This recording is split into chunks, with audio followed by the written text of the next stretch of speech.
ಹರೇ ಶ್ರೀನಿವಾಸ. ಆದೌ ದೇವಕಿ ದೇವಿ ಗರ್ಭಜನನಂ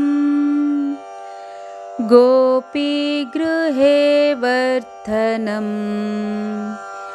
ಮಾಯಾಪೂತನ ಜೀವಿತಾಪಹರಣಂ ಗೋವರ್ಧನೋದ್ಧಾರಣಂ ಕಂಸಚ್ಛೇದನ ಕೌರವಾದಿಹನನಂ ಕುಂತೀಸುತಾಪಾಲನಂ ಏತದ್ ಭಾಗವತಂ ಪುರಾಣಕಥಿತಂ ಶ್ರೀಕೃಷ್ಣಲೀಲಾಮೃತಂ. ಹರೇ ಶ್ರೀನಿವಾಸ. ಶ್ರೀ ಗುರುಭ್ಯೋ ನಮಃ. ಶ್ರೀ ಪರಮಗುರುಭ್ಯೋ ನಮಃ. ಶ್ರೀಮದಾನಂದ ತೀರ್ಥ ಭಗವತ್ ಪಾದಾಚಾರ್ಯ ಗುರುಭ್ಯೋ ನಮಃ. ಎಲ್ಲರೂ ದಿನನಿತ್ಯ ಪಠಿಸುವಂತಹ ಶ್ರೀ ಕೃಷ್ಣಾಷ್ಟೋತ್ತರ ಶತನಾಮಾವಳಿ ಸ್ತೋತ್ರ ಬಗ್ಗೆ ಇವತ್ತು ಸ್ವಲ್ಪ ತಿಳಿಸ್ಕೊಳ್ಳೋಕ್ಕೆ ಪ್ರಯತ್ನ ಮಾಡೋಣ ಬನ್ನಿ. ಇದನ್ನೇನು తెలుగులో కూడా పూర్తిగా వివరిస్తాను. దయచేసి అందరూ కూడా పూర్తి వీడియో వినవలసిందిగా ప్రార్థన. ಶ್ರೀ ಕೃಷ್ಣಾಷ್ಟೋತ್ತರ ಶತನಾಮಾವಳಿ ಇದು ಭಗವಂತನ 108 ದೈವಿಕ ರೂಪ ಗುಣಲಕ್ಷಣಗಳ ಸ್ತುತಿಗೀತೆಯಾಗಿದ್ದು, ಶ್ರೀ ಕೃಷ್ಣಾಷ್ಟೋತ್ತರ ಶತನಾಮಾವಳಿ ಅನ್ನುವಂಥದ್ದು ಪಂಚರಾತ್ರ ಎಂಬ ಗ್ರಂಥದಲ್ಲಿ ಇರುವಂಥದ್ದು. ಈ ಪಂಚರಾತ್ರವನ್ನು ಸಾಕ್ಷಾತ್ತು ನಾರಾಯಣನೇ, ಅಂದರೆ ಬದ್ರಿಯಲ್ಲಿ ನೆಲೆಸಿರುವಂತಹ ಬದ್ರಿನಾರಾಯಣ ದೇವರೇ ರಚಿಸಿದ್ದಾರೆ ಅಂತ ಅನೇಕ ಪುರಾಣಗಳಲ್ಲಿ ಶಾಸ್ತ್ರಗಳಲ್ಲಿ ಸಿಗ್ತದೆ ನಮಗೆ. ಆ ಪಂಚರಾತ್ರದಲ್ಲಿ ಅನೇಕ ಸಂಹಿತಗಳು ಭಾಗಗಳು. ಅದರಲ್ಲಿ ನಾರದ ಪಂಚರಾತ್ರ ಅಂತ ಒಂದು ಸಂಹಿತೆ, ಒಂದು ಭಾಗ. ಅದರಲ್ಲಿ ಶೇಷದೇವರು ಧರಣೀದೇವಿಗೆ, ಅಂದರೆ ಭೂದೇವಿಗೆ ಈ ಶ್ರೀ ಕೃಷ್ಣಾಷ್ಟೋತ್ತರ ಶತನಾಮಾವಳಿ ಸ್ತೋತ್ರವನ್ನು ತಾವು ತಿಳಿಸ್ತಾರೆ. ಅದನ್ನು ಮುಂದೆ ಶಿವ ತನ್ನ ಪತ್ನಿಯಾದ ಪಾರ್ವತಿಗೆ ತಿಳಿಸ್ತಾರೆ. ಕಲಿಯುಗದಲ್ಲಿ ಕೃಷ್ಣನ ಸ್ಮರಣೆಗೆ ಬಹಳಷ್ಟು ಮಹತ್ವ ಇದೆ. ಕೃಷ್ಣನ ಕಥೆ ಇರಬಹುದು, ಕೃಷ್ಣನ ಭಜನೆ ಇರಬಹುದು, ಕೃಷ್ಣನ ಚಿಂತನೆ ಇರಬಹುದು. ಪ್ರತಿಯೊಂದು ಬಹಳ ಮಹತ್ವಪೂರ್ಣವಾದದು. ಯಾಕಂದರೆ ನಮಗೆ ಬಹಳ ಸಮೀಪದಲ್ಲಿ ಆಗಿರುವಂತಹ ಭಗವಂತನ ಅವತಾರ ಶ್ರೀಕೃಷ್ಣಾವತಾರ. ಅದಕ್ಕಾಗಿ ಕೃಷ್ಣಾಷ್ಟೋತ್ತರ ಶತನಾಮಾವಳಿಯೆಂದು ಒಂದೊಂದು ನಾಮಗಳಿಗೂ ಅಷ್ಟು ಮಹತ್ವ ಇದೆ ಅಂತ ತಿಳಿಸ್ಕೊಂಡು ಹೋಗ್ತಾರೆ ಆ ಶೇಷದೇವರು.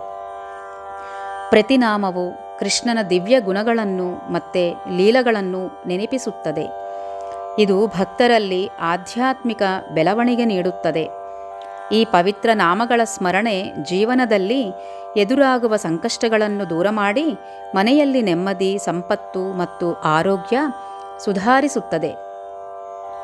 ಅಷ್ಟು ಪವಿತ್ರವಾದ ಈ ಶ್ರೀ ಕೃಷ್ಣಾಷ್ಟೋತ್ತರ ಶತನಾಮಾವಳಿ ಸ್ತೋತ್ರವನ್ನು ಎಲ್ಲರೂ ದಿನನಿತ್ಯ ಹೇಳುಕೋಬೇಕು. శ్రీ కృష్ణాష్టోత్తర శతనామావళి ఇది భగవంతుని యొక్క 108 దైవిక రూపాలను గుణలక్షణములను కలిగినటువంటి స్తుతి గీతమాల. శ్రీ కృష్ణాష్టోత్తర శతనామావళి అనేది పంచరాత్ర అనే గ్రంథంలో మనకి కనిపిస్తుంది. ఈ పంచరాత్ర అనే గ్రంథము సాక్షాత్తు ఆ శ్రీమన్నారాయణుల వారే, అంటే బద్రీలో ఉండే ఆ శ్రీ బద్రీనారాయణుల వారే రచించినట్లుగా అనేక పురాణాల్లోనూ శాస్త్రాల్లోనూ మనకి దొరుకుతుంది. ఆ పంచరాత్రంలో అనేక సంహితాలు, భాగాలు. దాంట్లో నారద పంచరాత్ర అనే ಒಂದು సంహిత, ಒಂದು భాగం.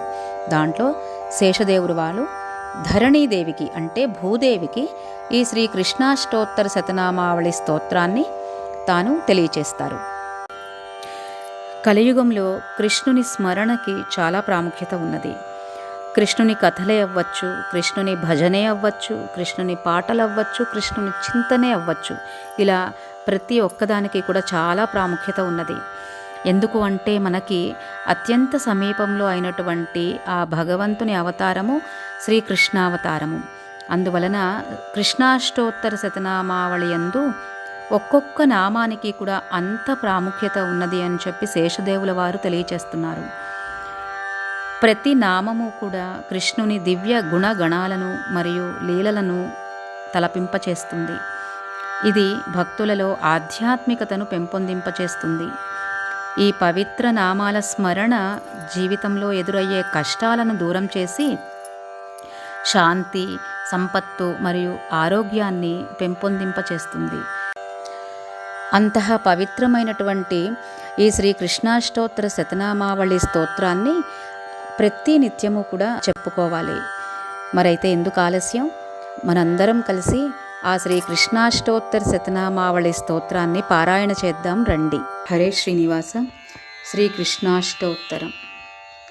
శ్రీకృష్ణ కమలానాథో వాసుదేవః సనాతనః వసుదేవాత్మజ పుణ్యో లీలామానుష విగ్రహః శ్రీవత్సకౌస్తుభధరో యశోదావత్సలో హరిః చతుర్భుజాత్తచక్రాసీ గదాశంఖాద్యుదాయుధः దేవకీనందనశ్రీసో నందగోపప్రియాత్మజः యమునావేగసంహారీ బలభద్రప్రియానుజः పూతనాజీవితహరः శకటాసురభञ्जनः నందవ్రజజనానందీ సచ్చిదానందవిగ్రహः నవనీతవిలిప్తాంగో నవనీతనటో నగः నవనీతనవాహారో ముచికుందప్రసాదకः షోడశస్త్రీసహస్రేషస్త్రిభంగీ మధురాకృతిः సుఖవాగుమృతాబ్ధిం దుర్గోవిందో యోగినాం పతిః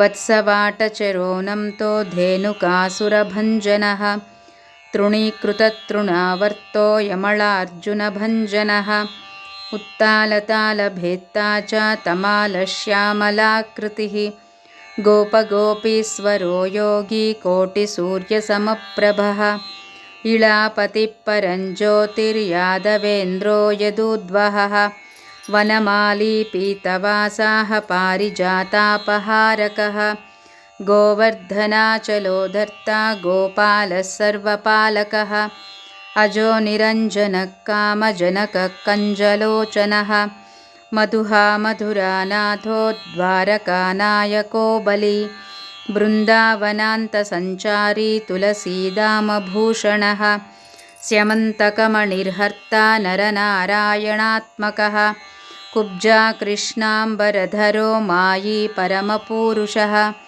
ముష్టికాసురచాణూరా మల్లయుద్ధవిశారదः సంసారవైరీ కంసారిర్మురారిర్నరకాంతకः అనాదిబ్రహ్మచారీ చ కృష్ణావ్యసనకర్షకः శిశుపాలశిరశ్చేత్తా దుర్యోధనకులాంతకः విదురాక్రూరవరదో విశ్వరూపప్రదర్శకः సత్యవాక్ సత్యసంకల్పः సత్యభామారతో జయీ సుభద్రా పూర్వజో విష్ణుర్భీష్మముక్తిప్రదాయకः జగద్గురుర్జగన్నాథో వేణునాదవిశారదः వృషభాసురవిధ్వంసీ బాణాసురకరాంతకः యుధిష్ఠిరప్రతిష్ఠాత్తా బర్హిబర్హావతంసకः పార్థసారథిరవ్యక్తో గీతామృతమహోదధిः కాళీయఫణిమాణిక్య రంజితశ్రీపదాంబుజः దామోదరో యజ్ఞభోక్తా దానవేంద్రవినాశకः నారాయణః పరం బ్రహ్మ పన్నగాశనవాహనः జలక్రీడాసమాసక్తా గోపీవస్త్రాపహారకः పుణ్యశ్లోకస్తీర్థపాదో వేదవేద్యో దయానిధిः సర్వతీర్థాత్మకः సర్వగ్రహరూపీ పరాత్పరः ఏవం శ్రీకృష్ణదేవస్య నామ్నాం అష్టోత్తరం శతం కృష్ణనామామృతం నామ పరమానందకారకం అత్యుపద్రవదోషఘ్నం పరమాయుష్యవర్ధనం. శ్రీ విష్ణు ప్రేరణయ శ్రీ విష్ణు ప్రీత్యర్థం నాహంకర్త హరికర్త సర్వం శ్రీమద్వేష కృష్ణార్పణమస్తు. హరే శ్రీనివాస.